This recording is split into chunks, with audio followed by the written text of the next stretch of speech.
Hello team, welcome to another ATP Geopolitics video with myself, Jonathan MS Pearce. This is the Ukraine War Frontline update, the first one for days and days, and I'm back at home in the UK in my study, existing as I have done previous to my trip to Ukraine. My partner's just gone out to grab some food for one of our boys who is here. The other one's off on a half-term romp somewhere. But basically, it is an update that is I don't know, is it 4 days in the making, and that means there's an awful lot of changes to the front line, and hardly any of them are good for Ukraine. I mean, this is a particularly tough week. I was speaking to Greg and Zhenya and Pierre as well before I left, and they all thought that basically this last week was the worst week essentially almost since the beginning of the war in many respects. The worst week they can remember. It's not been good. And a lot of this is to do, as we've said for many, many weeks, to do with a lack of aid from the US for 4 months. That's really biting. Now, we did hear that in the Avdiivka area, there was a delivery of shells, of artillery ammunition, and some HIMARS. I don't know whether it was like a day's worth, 2 days worth, or whatever, but by that time, the horse had already bolted, to be honest. That stable door had been thoroughly kicked down. And so I think it's a case of using artillery in order to help extricate those troops from that area that is effectively surrounded. Now, we'll start in the northeast axis from Kupiansk to Svatove to Crimea, and we can see here that there are some changes. Surat Maps has the Russians gaining in the area to the north of Sinkivka, but then rolling back a little bit of that Sinkivka gain there. Very kindly, JR has written me out some notes here. So yeah, it's absolutely brilliant. I really do appreciate that. Says that Surat Map shows Russian gains but ignores the Ukrainian gains. So there is some issues in this area, like the rollback here. Again, don't know whether that's a Ukrainian gain or just got it wrong. It's hard to tell, but they are still fighting over that area quite a lot. Sinkivka is a hot place on the front line. It hasn't stopped being tricky for the Ukrainians. Indeed, the ISW says the Russian forces recently made confirmed advances near Kupiansk. It's going to be in this area, Bakhmut, Avdiivka, and the Donetsk, Zaporizhia Oblast area, border area. So that'll be actually down in Velika Novosilka area. But this is, I guess, challenging there. Situation, says Surat Maps, in that area. Clashes between both armies continue around Sinkivka without significant change. During the last few days, Russian troops advanced some hundreds of meters on the northern outskirts of the village, but they were unable to reach the first buildings from this axis. So what I have to say in that area will come now down to the south. And remember, this is like 4 days worth of mapping changes. So areas where there are no changes at all, that suggests positional fighting stasis, which is probably good. 4 days of not moving at all. Here we have by Novovodiyane some Russian gains. I'm not going to go through the individual claims there. I'm going to go fairly quickly through this because it's mainly going to be about Avdiivka. Some gains according to Andrew Perpetua, just in that what looks like sort of gully, river and wooded area on the way to Terny, in that big salient pushing to the west from Crimea. So there's a change there, and then we come down to good to see there's been no change in Bilahorivka for a good few days since there was the Russian gains there. That's excellent. And Bakhmut, and nothing to the north, no change around Spirna, which is good, and Vesele, because that was tough for a while. But we have had some Russian gains just south of Bodanivka, around this Kromova area. It really looks like Ivaniska is the goal for the Russians there. They're trying to push to the south, and then to the north there are Deep State Map and Surat Maps claiming some success for the Russians there, and you can see that indicated by this map. The Russians continue advancing south of Pobivska and close to the hills which overlooks Ivaniska from the north. There was no truth about the entry of Russian soldiers into the aforementioned town. So there are some Russian claims that they had entered into Ivaniska. I think that would be, I assume that the Ukrainians would try and hold on to that. That is a key place that's keeping the Russians at bay somewhat there before you get to Chasiv Yar. It is worrying there. The Russians are making gains as they are in the area to the east of Klishchivka, and this is Andrew Perpetua, kind of agreeing with what Surat Mats had already said. So I don't know that necessarily means that there have been gains in the last few days, but just gains, the evidence that Surat Maps had it right when they made their change there. And indeed, I'm just seeing what the notes are about Bakhmut. We have... I don't think there's too much to add to that. Deep State Maps catching up with other mappers. So that's really all there is to mention about Bakhmut. It's really going to be about, before we get to Avdiivka, interesting that Andrew Perpetua has some gains for the Russians, taking back for sure those big slag heaps, or basically spoilings heaps, tailings, from the mining in the area. That's a shame. The Ukrainians did take them. They shot the flag up there at one point. They did make those gains in that area. A bit opportunistic. I don't know if it is part of any wider plan, but they did have some success there for a few days. That seems to have been reversed by the Russians to at least some degree. But they still have more than the 2014 line there, so the Ukrainians still in a net positive position, given the attacks that they did do there. And then we come down to Avdiivka, and it's all about Avdiivka, isn't it? Really, at the moment, that's where all the news is being is coming from. So, I guess, look at all of the coloured pins, and they're all generally in the Russian favour. There's a little bit of a pushback. Could be a rollback in the mapping for Surat Maps just southeast of Severny there. But other than that, everything is looking like a positive for the Russians. Let's go through some of the sources. Okay, Tatarigami, this is a few days old. Sorry. Few days old, and a little bit of analysis. So let's just go through this, knowing that Zenit is still under Ukrainian control in this one. But key points about Avdiivka defense covered in our recent analysis. Kindly like and share this thread.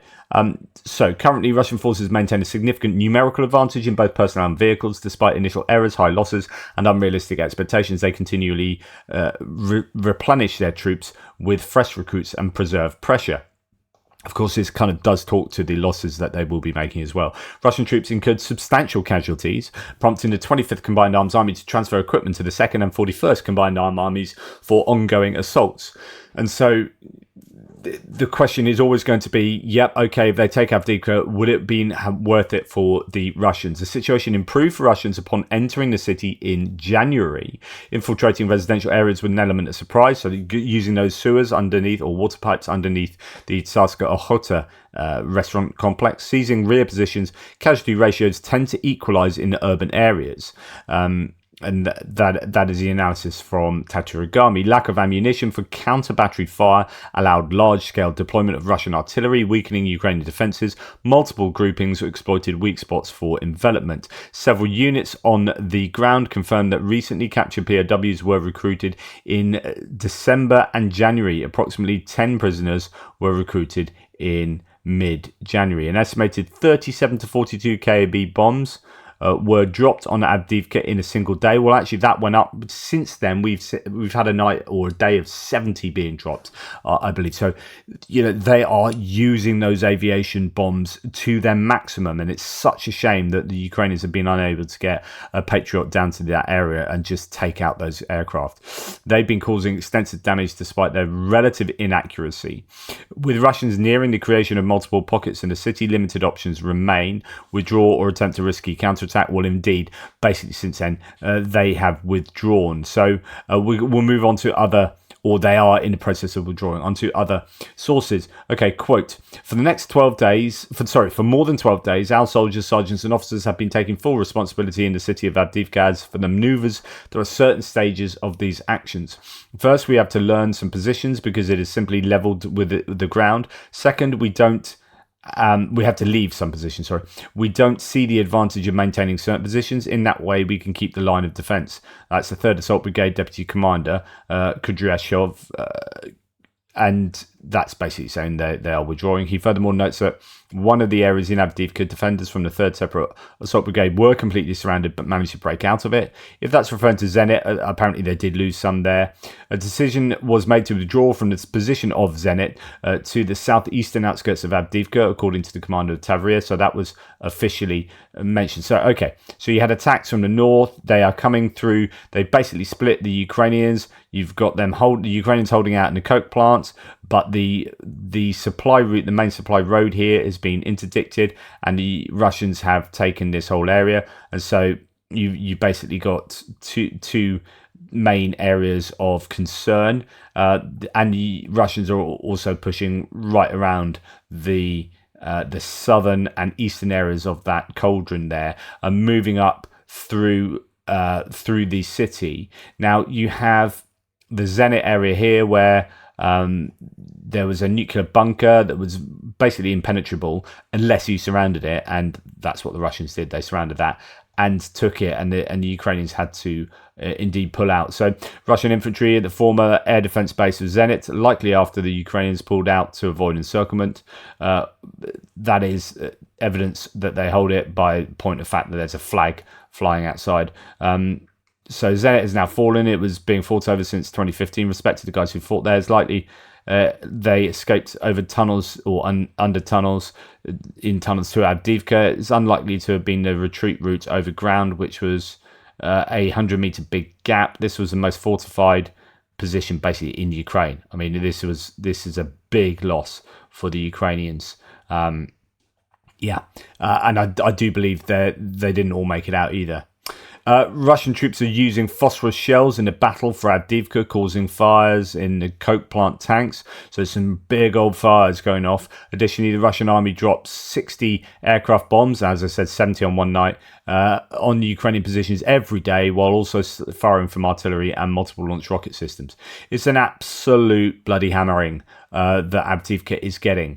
And the coke plant, hellish moments. So you can watch videos of the sound of all of these munitions continually raining down on the coke plant area.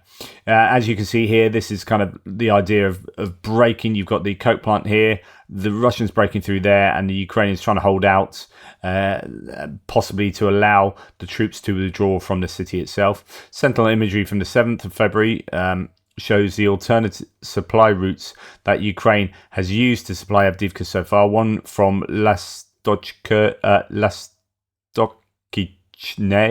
and one from Severny, with both converging and terminating north of the Khimik micro district. That's there. After these, it's over the field. So with that road there, the main supply route being interdicted, the idea here is that these are the only two routes that they can use, and that you're going to bet your bottom dollar they're going to be hammered by all sorts of munitions. Do note, even these are little more than dirt tracks, and by now at least the northern track is absolutely unusable. The Russians can most likely fire at least ATGMs at the southern one. You can also see the marks of Russian shelling in the fields near the ASRs. ESRI imagery from last summer shows that both of the ASRs, so these alternative supply routes, are for the majority of the way basically just tracks over fields. It's not ideal, is it? So a harrowing account from a soldier with Ukraine's 110th Mechanized Brigade, who was in the Zenit pocket south of Avdiivka here, and things weren't great. So there are harrowing accounts by all accounts. I don't have the translation to hand on that. I'm sure it's been translated elsewhere, but the idea is it was tough. People were lost. Really horrendous. I think in Avdiivka. Yet the silver lining is, as bad as it's been for the Ukrainians, it has been far worse for the Russians. They just have more to draw from, and especially as they amassed an awful lot of troops and equipment in the area. And in fact, there are official claims that there have been record-breaking days of Russian losses in the Avdiivka area. So the last couple of days have been absolutely brutal for the Russians. They're just prepared to take those losses. And that's the difference. You know, we talk about how horrific this is for the Ukrainians at the moment, like losing territory, losing good men. And that's because they have fewer good men to lose. So the Russians, they seem to be able to cycle through these huge losses and still carry on. Good decisions. Strategic withdrawal plan from Avdiivka had already been on the table for 2+ weeks, but has now been communicated to the outside world. As far as I know, the concerns the areas to the east near Kamyanka, Zenit is still unknown. Well, actually, not anymore. That's from a few days ago. Now, there's been this talk about Syrsky, Alexander Syrsky, who's taken over from Zaluzhny. He's known as the Butcher because of slightly less concern for the men, you know, going back to Debaltseve and things in 2015, and then Bakhmut, and then here. There was a lot of concern that he was just going to keep plugging away, trying to defend it and losing a lot of people. And I think that wouldn't have been, I think Avdiivka has seen its usage, it has been incredibly good for attriting Russian forces, but now's the time to get out. And I think that realization definitely came. Andrew Perpetua has given his opinion that if you wonder why Ukrainian defenses in Avdiivka aren't holding up, they need long-range air defense. Yep. Preferably fighters with long-range air-to-air missiles. Yep.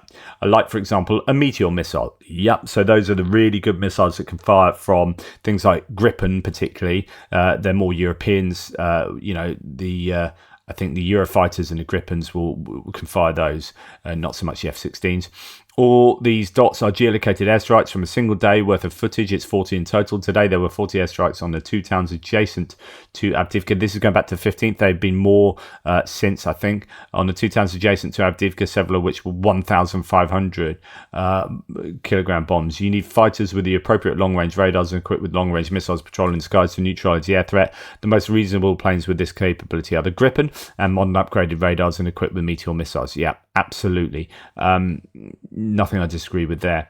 The western entrance to Avdiivka shows a Russian flag. So this is where Zelensky the other week really had a picture, that really risky picture taken. I think it's about here. Anyway, there's a Russian flag there now. So that's pretty much gone by the wayside. 1.5 months ago, Zelensky made a video at that location. And now that is under Russian control. And there you go. So Surat Map says, situation in Avdiivka front, Russian army continues advancing along the industrial avenue and the private sector and took control over parts of the Avdiivka plant and metal structures. The first parts of the train station, the church of St. Nicholas, the clinic of the Railwayman's Park, in which Russian troops raised a flag in the monument of the centre. In addition, troops took control over parts of the dachas adjacent to the Avdiivka coke plant. Where Ukrainian troops, mostly from Azov groups, hid in the tunnels underneath the factory. Moreover, Russian forces began combing operations in the northeastern dachas and the forest areas of the Ukrainian army continue the withdrawal from the city towards Kimik settlement, the only way out of the city, which is already under fire control. So that's this area there. So it is very challenging times, but that's what's happening. And then if we come out from there, I could add a lot more, but you get the picture. It's going to be about pulling out some gains, but also maybe a rejig, depending on which mapper, in the Severny area. And then some gains for the Russians in the Pervomaisky area and also towards Novelsky down here, which was an important place to hold out to stop this larger encirclement. It helps Krasnohorivka as well. But anyway, looking fairly tough there. And then we come down to Mariinka, where over the last 4 days there have been some various gains, both, much closer to Horivka, as well as moving directly westwards from Mariinka itself. And also, as according to Surat Maps, the large area of land taken towards Pobyeda to the south of Mariinka, which itself stops Mariinka being encircled, although Mariinka is now lost, but it's an important little place, rather like Novelsky is up there.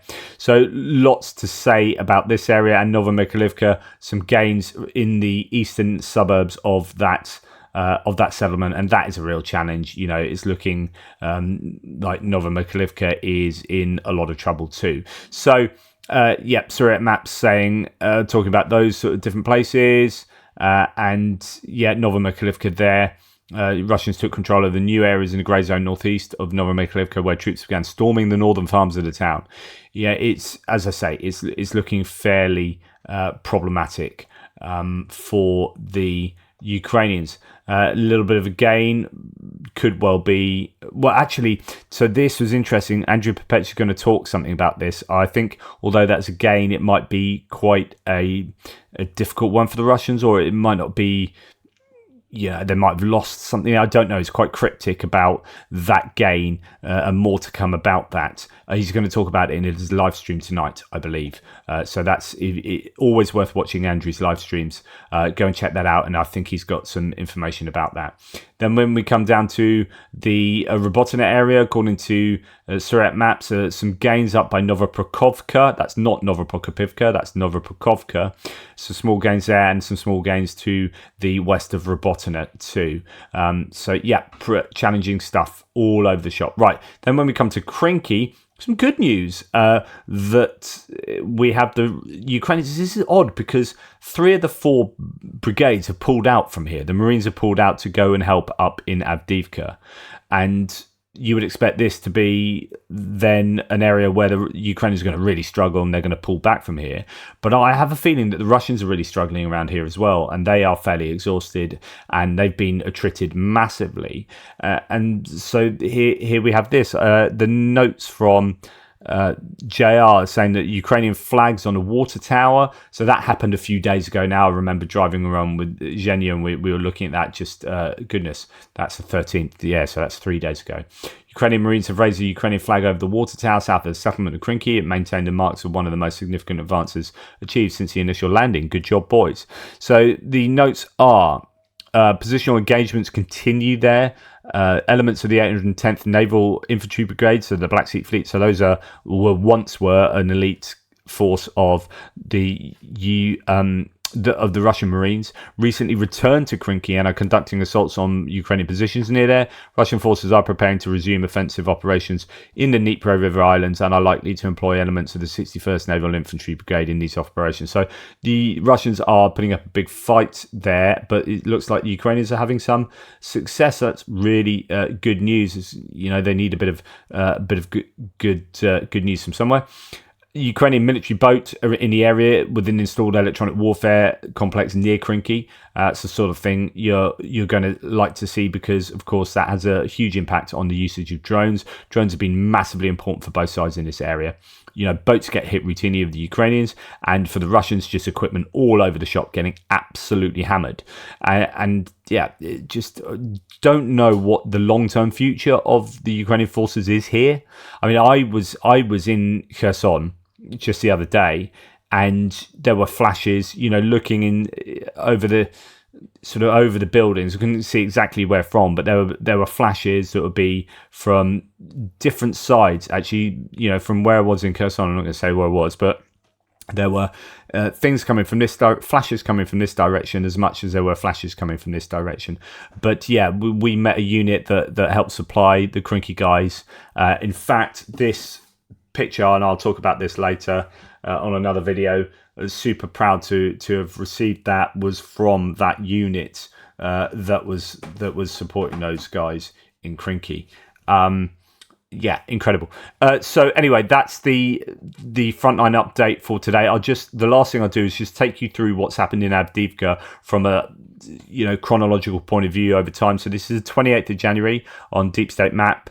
And we'll take it forward from there until now. So as you can see, it's a case of from the north, the elements down here as well by Pervomaisky, and then it all sort of just really consistently started looking bad. That Zenit, losing Zenit was a huge amount of land, and yeah, last day, interestingly, the last day is a bit over here, but actually the Russians haven't been able to expand too much around that central area. So I don't know. It's just going to be very tough. The question is, are the Ukrainians going to try and hold on to at least some of Avdiivka over March 17th? Can they hold on for a month somewhere in the kind of way they did in Bakhmut to try and deny Putin the ability to say on March 17th on election day, yeah, look, we've taken Avdiivka?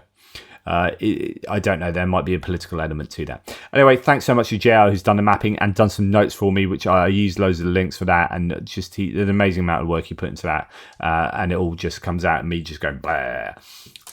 Appreciate all your support. Take care. I'm going to go and have a well-earned meal with my partner. We just got Chinese takeaway in as a celebration of me being back, and she's already sitting eating it. I saw her in the kitchen. I'm going to be in trouble. Take care. Speak soon.